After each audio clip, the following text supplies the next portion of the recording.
നമുക്കിനി സ്പെയിനിലേക്ക് ഒരു job offer പോലും ഇല്ലാണ്ട് അവിടേക്ക് പോകാനും അതിനുശേഷം അവിടെ നമുക്ക് വർക്ക് ചെയ്യാനും പറ്റും. ഈ ഒരു വിസയുടെ ഏറ്റവും വലിയ പ്രത്യേകത എന്താണെന്ന് പറയുകയാണെന്നുണ്ടെങ്കിൽ വെറും 7000 രൂപയ്ക്ക് നമുക്ക് സ്പെയിനിലേക്ക് എത്തിച്ചേരാൻ പറ്റും.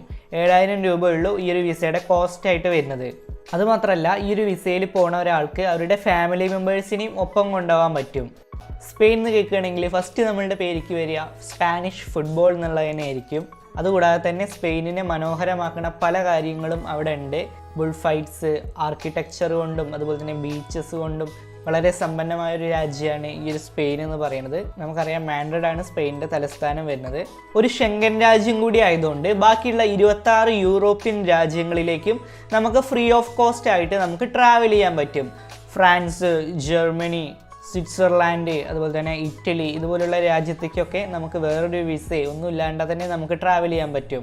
അതുമാത്രമല്ല ഈ ഒരു വിസയിൽ പോണ ആളുകൾക്ക് ഒരു 5 വർഷം അവിടെ കംപ്ലീറ്റ് ചെയ്ത ശേഷം നമുക്കൊരു PR-ഉം ഒരു പെർമനൻറ്റ് റെസിഡൻസും നമുക്ക് നേടിയെടുക്കാൻ പറ്റും. അതുപോലെ തന്നെ യാതൊരു ലാംഗ്വേജ് പ്രൊഫിഷ്യൻസി ടെസ്റ്റ് നമുക്ക് ആവശ്യമില്ല. IELTS, TOEFL പോലുള്ള ഒരു ഇംഗ്ലീഷ് ടെസ്റ്റ് നമുക്ക് ആവശ്യമില്ല. അതുപോലെ തന്നെ ഈ ഒരു വിസ കിട്ടണം എന്നുണ്ടെങ്കിൽ നമുക്ക് സ്പാനിഷ് ലാംഗ്വേജ് അറിയണം എന്നൊന്നും ഇവർ പറയണില്ല. കൂടുതൽ ഡീറ്റെയിൽസ് എന്തൊക്കെയാണ് നോക്കി നോക്കാം.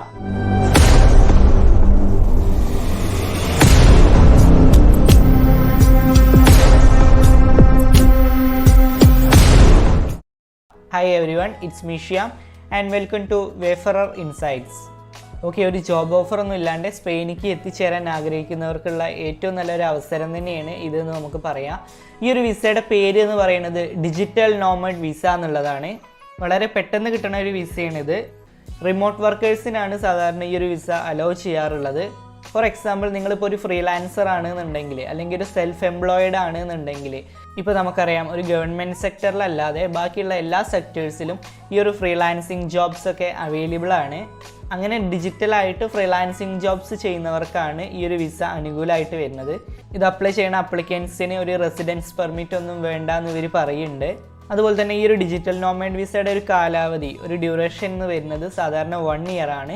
ബട്ട് നമുക്കിത് 5 ഇയേഴ്സ് വരെ നമുക്കിത് എക്സ്റ്റെൻഡ് ചെയ്യാൻ പറ്റും. അങ്ങനെ എക്സ്റ്റെൻഡ് ചെയ്തിട്ട് 5 ഇയേഴ്സ് ആവുകയാണെന്നുണ്ടെങ്കിൽ ഒരു PR-നെ, സ്പെയിനത്തെ ഒരു പെർമനൻറ്റ് റെസിഡൻസിന് നമുക്ക് അപേക്ഷിക്കാനും പറ്റും. അങ്ങനെ നമുക്ക് സ്പെയിനിലൊരു പൗരത്വം നേടിയെടുക്കാനും പറ്റും. നിങ്ങൾക്കിപ്പോൾ ഈ ഒരു വിസ കിട്ടാനും അതുപോലെ തന്നെ അവിടെ എത്തിച്ചേരാനും മാത്രമേ ഉള്ളൂ ഈ ഒരു ഫ്രീലാൻസിങ് ജോബ്സ് നമുക്ക് ആവശ്യമുള്ളൂ. അത് കഴിഞ്ഞാൽ നമ്മൾ അവിടെ എത്തിയ ശേഷം നമുക്ക് അവിടുത്തെ കമ്പനീസിൽ നമുക്ക് വർക്ക് ചെയ്യാനും ഒക്കെ പറ്റും. അതായത് ഒരു പാർട്ട് ടൈം വർക്കായിട്ടും ഫുൾ ടൈം വർക്ക്സൊക്കെ ആയിട്ട് നമുക്ക് ചെയ്യാനൊക്കെ പറ്റുന്നവർ പറയുന്നുണ്ട്. ഓക്കെ, ഇനി എന്തൊക്കെയാണ് ഈ ഒരു ഡിജിറ്റൽ നോമഡ് വിസയുടെ ബെനിഫിറ്റ്സ് നമുക്ക് നോക്കി നോക്കാം. ഫസ്റ്റത്തെ ഒരു ബെനിഫിറ്റ് എന്ന് പറയുന്നത് ടാക്സ് ബെനിഫിറ്റ്.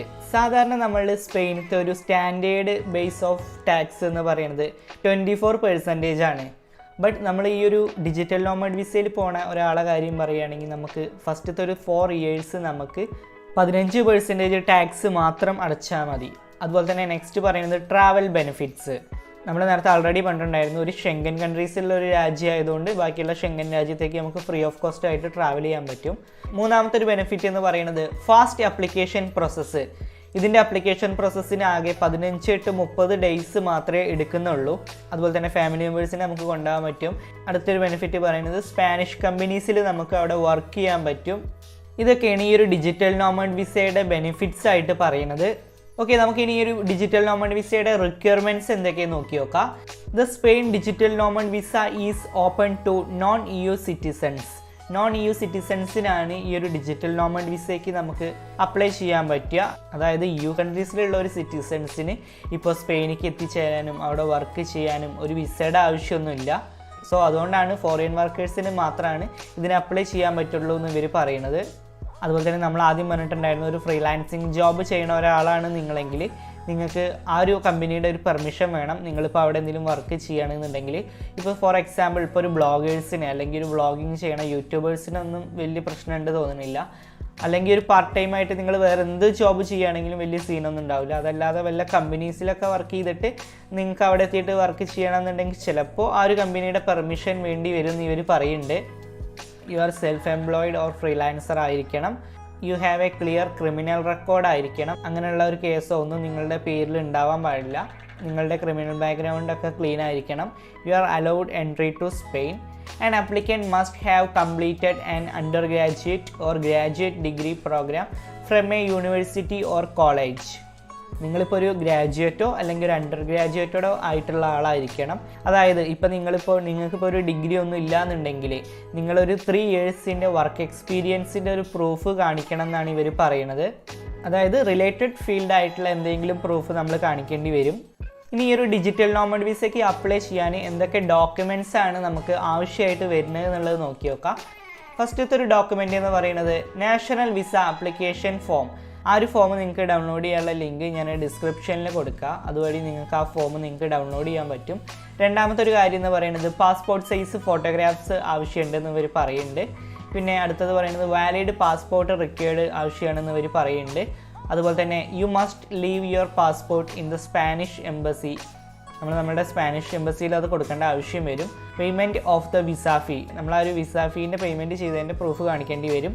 ഹെൽത്ത് ഇൻഷുറൻസ് വേണ്ടി വരും. Proof of work in the form certificate, pay slips, proof of financial means, copy of the university degree or professional സർട്ടിഫിക്കറ്റിൻ്റെ കോപ്പീസൊക്കെ ആവശ്യമായിട്ട് വരും.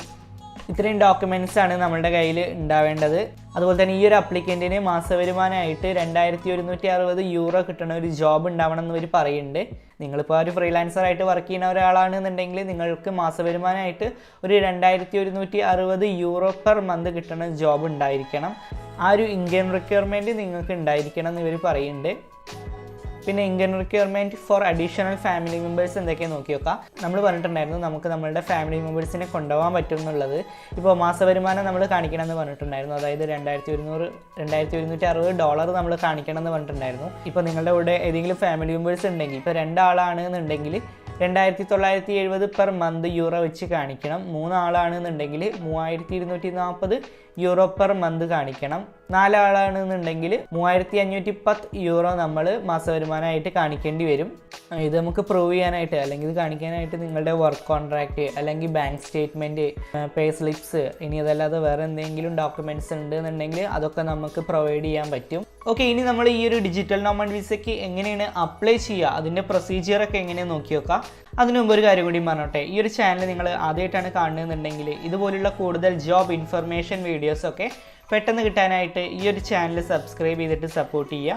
അതുപോലെ തന്നെ നിങ്ങളുടെ കൂട്ടത്തിൽ ആരെങ്കിലുമൊക്കെ ഇത്തരം ജോബ് ഓപ്പർച്യൂണിറ്റീസിനൊക്കെ ആയിട്ട് വെയിറ്റ് ചെയ്ത് നിൽക്കുന്നവരുണ്ട് എന്നുണ്ടെങ്കിൽ അവർക്കും കൂടി ഒന്ന് എത്തിച്ചു കൊടുക്കുക.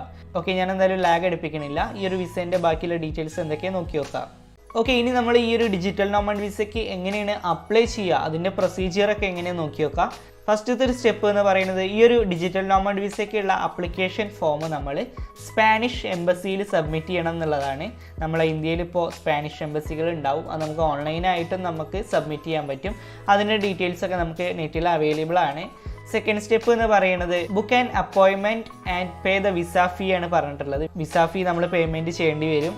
Visit the Spain local embassy and you should visit their website for specific details regarding visa appointments. ഞാൻ ആ ഒരു ലോക്കൽ എംബസിയുടെ വെബ്സൈറ്റ് ഞാൻ ഡിസ്ക്രിപ്ഷനിൽ പ്രൊവൈഡ് ചെയ്യാം. മൂന്നാമത്തെ ഒരു സ്റ്റെപ്പ് എന്ന് പറയുന്നത് attend an appointment and bring all the documents. Fourth step എന്ന് പറയുന്നത് wait and collect your visa. Apply ചെയ്ത ശേഷം നിങ്ങൾ വെയിറ്റ് ചെയ്യുക. ജസ്റ്റ് 15 അല്ലെങ്കിൽ 30 വർക്കിംഗ് ഡേയ്സിൻ്റെ ഉള്ളിൽ തന്നെ നമുക്ക് ഈ ഒരു വിസ കിട്ടുന്നതായിരിക്കും. നിങ്ങൾ ആ ഒരു വിസയ്ക്ക് എലിജിബിൾ ആണ് എന്നുണ്ടെങ്കിൽ നിങ്ങൾക്ക് ആ വിസ കിട്ടുന്നതിനായിരിക്കും. അതുപോലെ തന്നെ സ്പെയിൻ എംബസികളുടെ ലിസ്റ്റ് അടങ്ങിയ ഒരു ലിങ്ക് ഞാൻ ഡിസ്ക്രിപ്ഷനിൽ പ്രൊവൈഡ് ചെയ്യാം. അതുപോലെ തന്നെ അടുത്തൊരു കാര്യം എന്ന് പറയുന്നത് ഒരു ടൂറിസ്റ്റ് വിസയിൽ നിങ്ങളിപ്പോൾ അവിടെ പോയിട്ടുള്ള ഒരാളാണെന്നുണ്ടെങ്കിൽ അല്ലെങ്കിൽ അങ്ങനെ പോകാൻ ഉദ്ദേശിക്കുന്ന ഒരാളാണെന്നുണ്ടെങ്കിൽ നിങ്ങളവിടെ സ്പെയിനിൽ എത്തിയ ശേഷം നിങ്ങൾക്കൊരു ഡിജിറ്റൽ നോമഡ് വിസയ്ക്ക് അവിടുന്ന് വേണമെന്നുണ്ടെങ്കിലും അപ്ലൈ ചെയ്യാൻ പറ്റുമെന്നാണ് ഇവർ പറയുന്നത്. ഒരു 3 മാസത്തിൻ്റെ ഉള്ളിൽ തന്നെ നമുക്ക് ആ ഒരു വിസയ്ക്ക് നമുക്ക് അവിടുന്ന് അപ്ലൈ ചെയ്യാം. പിന്നെ നമ്മൾ വിസ ഫീ പറഞ്ഞിട്ടുണ്ടായിരുന്നു. 80 യൂറോ ആണ് വിസയുടെ കോസ്റ്റ് ആയിട്ട് വരുന്നത്. സാധാരണ ഒരു EU കൺട്രീസിലേക്ക്, അതായത് സ്പെയിന് പോലുള്ള ഒരു രാജ്യത്തേക്കൊക്കെ എത്തിപ്പെടണം എന്നുണ്ടെങ്കിൽ ഒരുപാട് ക്യാഷ് നമ്മൾ മുടക്കണം. ഒരു ഏജൻസി വഴിയൊക്കെ പോവുകയാണെന്നുണ്ടെങ്കിൽ ഒരു 10 ലക്ഷം 20 ലക്ഷത്തോളം നമ്മൾ ചിലവാക്കേണ്ട ആവശ്യമുണ്ട്. അങ്ങനെ കമ്പയർ ചെയ്ത് നോക്കുമ്പോൾ ഒരു 7000 രൂപയ്ക്കൊക്കെ നമുക്ക് സ്പെയിനിലേക്ക് എത്തിച്ചേരാൻ പറ്റുക എന്ന് പറയുന്നത് നല്ലൊരു അവസരം തന്നെയാണ്. സോ ഇതൊക്കെയാണ് ഈ ഒരു ഡിജിറ്റൽ നോമഡ് വിസ ഇൻ സ്പെയിനിൻ്റെ ഡീറ്റെയിൽസ് വരുന്നത്. ഇങ്ങനെയൊക്കെയാണ് നമ്മൾ അപ്ലൈ ചെയ്യേണ്ടത്. ഇതിൻ്റെ കൂടുതൽ ഡീറ്റെയിൽസൊക്കെ ഞാൻ ഇതിൻ്റെ ഡിസ്ക്രിപ്ഷനിൽ ഇവരുടെ ലിങ്ക് പ്രൊവൈഡ് ചെയ്യുക. നിങ്ങൾക്ക് അതിൽ കൂടുതൽ ഡീറ്റെയിൽസൊക്കെ അറിയാൻ പറ്റും. ഈ ഒരു വിസ വഴി പോകണം എന്ന് ആഗ്രഹിക്കുന്ന ആളുകളൊക്കെ ഉണ്ടെന്നുണ്ടെങ്കിൽ അപ്ലൈ ചെയ്യുക.